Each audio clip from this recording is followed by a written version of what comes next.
from there. Well, firstly, can I thank everyone for coming? It's really fantastic. There's friends, family, colleagues, new businesses, people I haven't met before. It's really fantastic. And I really want to pay homage to Peter. For a young scientist who, I'm all about reason, logic, evidence-based thinking getting us through. I think that's what our society builds upon and what we need to prosper. And this man is one of our greatest thinkers in that regard and intellectuals.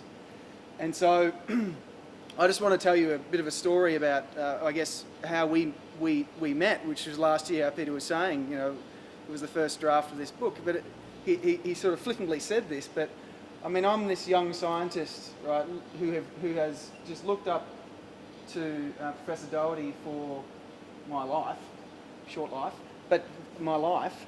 And so I was writing this book, and I said, oh, I'd just love if Peter would, you know, somehow have that little endorsement at the back, which he did. Oh, this is his book, sorry. So he did, but I sent him an email, and he's half-time in Memphis and half-time in Melbourne. Most of the time, yeah. So, and I said in an email, look, this is what the book's about. I haven't met Peter before. This is what the book's about. Well, you know, it'd be fantastic to just maybe have a little look and a quote. And like within a day, you know, he'd sent back an email. Oh, I completely agree with you on this. This is fantastic. You know, no worries.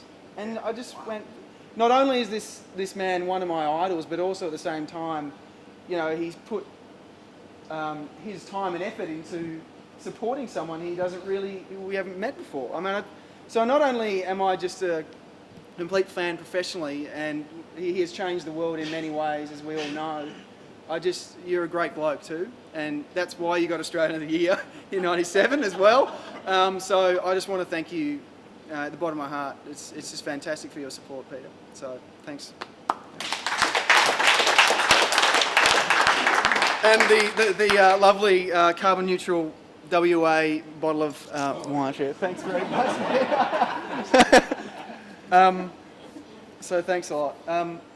I guess just I wanted to give you a bit of background of who I am. I guess Peter mentioned I do ocean science. I look at climate change impacts on oceans, and that's my real day job.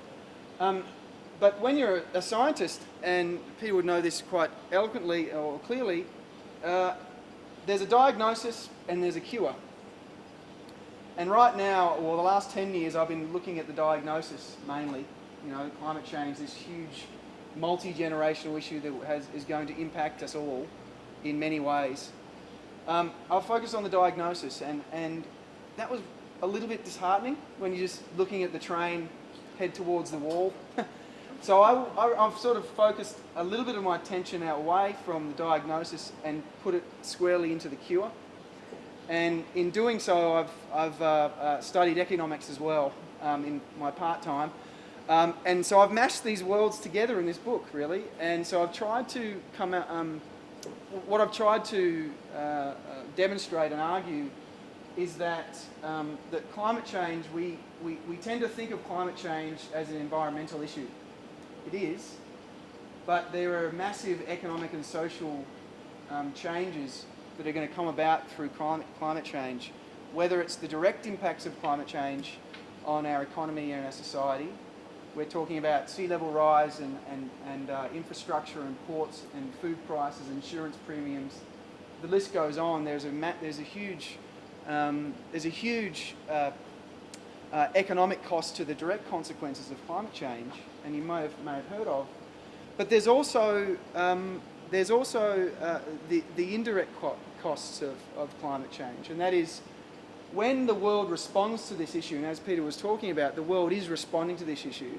Barack Obama's put in $150 billion in his economic stimulus package to rejig the American economy towards a green economy.